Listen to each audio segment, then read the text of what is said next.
Assalamu alaikum. In this video lecture, we will discuss some rules regarding article. So let's start. Okay, rule number one for today is you use the not only when you are referring to a person or thing already known to the hearer, but also when you are in process of identifying someone or something. अभी तक जितने भी हमने rule पढ़े थे इससे पहले तो उसमें हमने बस यही पढ़ा था कि दा को आप यूजुअली तभी यूज करते हैं जब आप किसी ऐसे पर्सन या किसी ऐसी थिंग की तरफ रेफर कर रहे होते हैं जो कि डेफिनेटिव होती है, जिसके बारे में तमाम सुनने वाले लोगों को पता होता है और जो है ना जिसके बारे में ऑलरेडी पता हो, यूनिक होती है अपनी एसेंस में। लेकिन यहाँ पर इस रूल में ये कह रहे हैं कि दैट अगर तो फॉर एग्जांपल कोई चीज़ है जो अगर आप या फिर कोई बंदा है जिसको आप आइडेंटिफाई करने के प्रोसेस में है, तो आप उसकी आइडेंटिफिकेशन या इसके इंट्रोडक्शन के केस में भी उस सेंटेंस के अंदर दा यूज कर सकते हैं। अब इस रूल को आप कैसे अप्लाई करेंगे, इसके लिए हम एक एग्जांपल देखते हैं। अब एग्जाम्पल क्या है, एग्जाम्पल जो है ना वो डिफरेंट है। अब वो एग्जाम्पल्स जो है ना मैं आपको एक एक करके समझाती हूँ। ठीक है, फॉर एग्जाम्पल अब कभी कभार क्या होता है, क्या आपने जो आप किसी को इंट्रोड्यूस कराना है तो bye the means of the participle phrase placed after the noun, तो उसके बाद फिर आप दा यूज करेंगे। ठीक है, जैसे फॉर एग्जाम्पल यहाँ पर लिखा हुआ है कि there is my fiancé the man standing by the door. अब इसके अंदर आपने इस सेंटेंस में अपने fiancé को इंट्रोड्यूस कराया है और साथ ही आपने एक पर्टिकुलर बंदे की तरफ जो है वो इशारा दे दिया है कि जो शख्स डोर के पास खड़ा हुआ है दैट इज माई fiancé। अब इसके अंदर चूंकि you are referring to a particular person, तो इसका मतलब ये है कि आप इसके साथ दा यूज करेंगे। ठीक है, तो that is what rule number 6 quotes. आगे चलते हैं। आगे आप दूसरा किस तरह से इसको इंट्रोड्यूस कर सकते हैं, by the means of the prepositional phrase placed after the noun. ठीक है, जैसे फॉर एग्जाम्पल यू से कि that who is the lady in the red trousers. अब इसके अंदर यहाँ पर आप प्रपोजिशनल जो आपका फ्रेज है इन रेड ट्राउजर्स, ठीक है, तो इसके अंदर भी आपने जब दा यूज किया है तो आप इस केस में भी दा यूज कर सकते हैं। उसकी रीजन क्या है, उसकी रीजन ये है क्योंकि आप किसी पर्टिकुलर लेडी की तरफ रेफर कर रहे हैं और उस लेडी की आपने एक यूनिक आइडेंटिटी भी बता दिया है, तो आप लेडी को इंट्रोड्यूस भी करा रहे हैं लेकिन चूंकि आपने साथ उसकी एक यूनिक आइडेंटिटी भी मेंशन कर दी है, therefore you have to use the in this example. ठीक है, अगर हम फर्दर मूव करें तो एक और तरीका है कि आप किस तरह से दा को जो है ना वो इंक्लूड करा सकते हैं, वो ऐसे हैं by the means of the relative clause. ठीक है, जैसे for example the shop that sells fabric remnants is closing. अब यहाँ पर ये जो दैट सेल्स फैब्रिक रेमिनेंस है ये रिलेटिव क्लॉज है।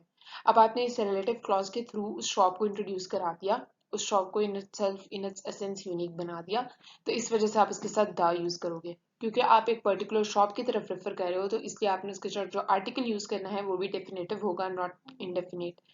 I have found a copy of the recording you recommended. अब इसमें भी जो यू रिकमेंडेड है वो क्या है, वो एक रिलेटिव क्लॉज है, और जब ये रिलेटिव क्लॉज के थ्रू आपने रिकॉर्डिंग को इंट्रोड्यूस करा दिया कि वही रिकॉर्डिंग जो तुमने रिकमेंड की थी, तो इसका मतलब ये है कि अब आप इसके साथ जो है ना डेफिनेट आर्टिकल यूज करेंगे जो कि इस केस में दा होगा। ठीक है, सो लेट्स मूव फॉरवर्ड। जो रूल नंबर 7 है वो क्या कोट करता है, वो ये कोट करता है कि दैट अपने कंपैरेटिव एडजेक्टिव्स के साथ आर्टिकल किस तरह से यूज करने हैं। लाइक इफ आई से, जैसे इन्होंने पहली लाइन में लिखा हुआ है कि that you use the with the comparative adjectives used in pair. अब ये वाली एग्जांपल जो है ना वो बहुत ज्यादा इंपॉर्टेंट है with the exam point of view. The higher we go the cooler it is. जब भी आप सेंटेंस में कंपैरेटिव एडजेक्टिव को यूज कर रहे हैं, जैसे इस केस में कूलर है और इस केस में हायर है, तो आपने उसके साथ जो आर्टिकल द है वो जरूर यूज करना है। The higher we go the cooler it is. ठीक है, so you have to use the before that in any case. Okay, so let's move to the next rule, जो कि क्या कहता है, जो ये कहता है कि that it is also used with a comparative degree in the expression like of the two.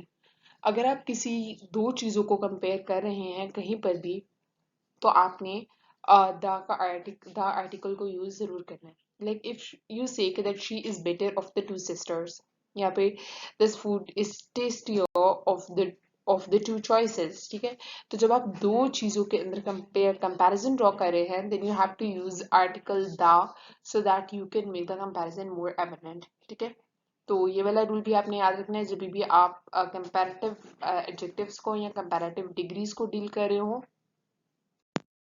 Our next rule for today is rule number 8. Rule number 8 quotes that you use the with the superlative adjectives. यानी ये कि अभी हमने comparative को discuss किया था कि जब भी आपके पास कंपैरेटिव एडजेक्टिव्स आते हैं तो you have to keep this thing in account that you have to use the definite article with it, that is the. लेकिन अब इस रूल में वो बता रहे हैं कि that whenever you are talking about the superlative adjectives तो उसके साथ भी आपने द यूज करना है। ठीक है, who is the most greatest of all, यहाँ पे who, sorry that's something like I have quoted the wrong example. आप इसको इस तरह से कर सकते हैं, who is the greatest of all, क्योंकि greatest in itself superlative adjective है या सुपरलेटिव डिग्री है। इसी तरह आप यूज कर सकते हैं कि that who is the most communicative of all. ठीक है, तो अब इसके अंदर भी मोस्ट के साथ मैंने जो द यूज किया है दैट इज द इंडिकेशन कि मैं सुपरलेटिव एडजेक्टिव की बात कर रही हूँ। ठीक है, इसी तरह अगर फर्दर अगर हम एक और एग्जांपल देखते हैं, the largest dinosaur had a disproportionately small small head. अब इसमें भी जो लार्जेस्ट है वो एक सुपरलेटिव एडजेक्टिव है, तो उसके साथ जो आपने आर्टिकल यूज करना है that is the definite article जो कि द है। I hope that rule is quite clear to you. Our next rule for today is rule number 9.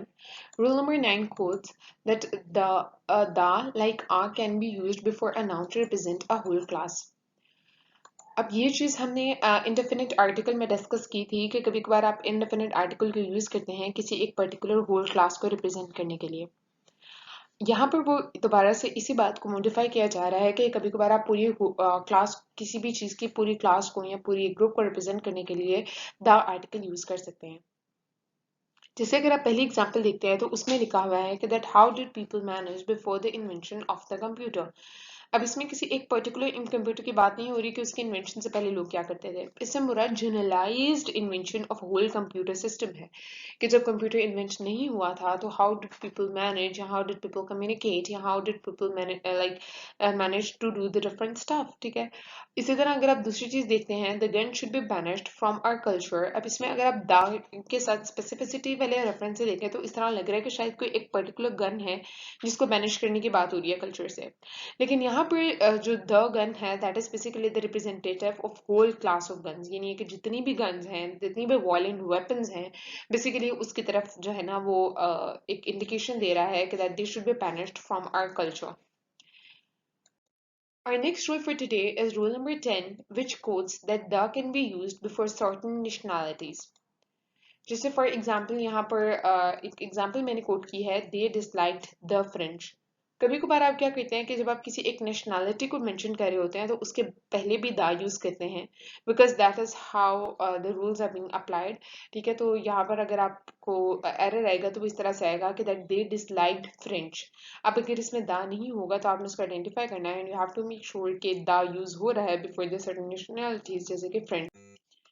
इसी तरह रूल नंबर 11 है कि आप नॉमिनल एडजेक्टिव्स के साथ भी द आर्टिकल यूज करते हैं। और नॉमिनल एडजेक्टिव्स कौन से होते हैं, जो कि रिप्रेजेंट कर रहे होते हैं अपनी पूरी क्लास को। ठीक है, तो दैट ये जो रूल नंबर 11 है that is more related to the rule number 9। ठीक है, जैसे अगर आप इसके दो एग्जांपल्स देखेंगे तो आपको ये चीज ज्यादा अच्छे से क्लियर होगी। और एग्जांपल्स क्या हैं कि that this new legislation will help the unemployed. अब इसमें किसी एक पर्टिकुलर यहाँ पे दो या तीन या चार या 10 अनएम्प्लॉयड लोगों की बात नहीं हो रही है, बल्कि whole class of the unemployed people की बात हो रही है कि नई लेजिस्लेशन जो है वो इन अनएम्प्लॉयड लोगों को हेल्प करेगी। It encourages the poor to make war on the rich। अब इसके अंदर भी जो पुअर है वो पूरी की पूरी पुअर जो उनकी कम्युनिटी है, जो क्लास है जिसके अंदर सारे के सारे पुअर लोग आते हैं, उनको रिप्रेजेंट कर रही है। और जो रिच है that is basically representing the whole class of the rich people. ठीक है, तो कभी कभार आप नॉमिनल एडजेक्टिव्स के साथ जब दा यूज करते हैं तो इसका मतलब होता है you are representing that particular class और पर्टिकुलर ग्रुप ऑफ पीपल। जो रूल नंबर 12 है which is the last rule for today, वो है कि that you have to use article with musical instruments. वो कैसे कि जैसे फॉर एग्जांपल आप when you are talking about people playing instruments you use you usually put the before the instrument. यानी है कि ये एक जर्नलाइज सा रूल है कि जब भी आप कहीं पर भी म्यूजिकल इंस्ट्रूमेंट्स की बात देखते हैं कि they are being mentioned in the sentence, try to use the before them. इसके लिए दो एग्जांपल्स मैंने आपके लिए कोट की हैं कि that Michelle played the violin. अब इसमें द किसके साथ यूज हुआ, वायलिन के साथ। या सारा प्लेज द ऑर्गन, ये भी एक जो है वो इंस्ट्रूमेंट है, म्यूजिकल इंस्ट्रूमेंट है, उसके साथ जो आप आर्टिकल यूज करेंगे that will definitely be the.